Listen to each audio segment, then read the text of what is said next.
kedy sa cítim ako dieťa. Často som takým tým bláznivým deckom.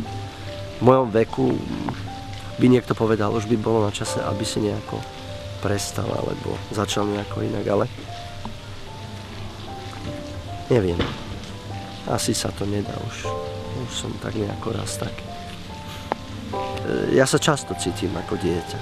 A mohlo by to byť ešte častejšie. A nie len ja, možno by bolo dobre, keby sme všetci mali, alebo pocitovali a kladli si tú otázku a stávali sa týmito deťmi. Mala som takú otázku, že kto je vlastne dieťa? Či ja som dieťa, alebo môj otec je dieťa. Ja si myslím, že to je dobré, že keď ostaneme deti, že proste sa nedospejeme. Lebo na čo sa dospievať? Nemá to význam.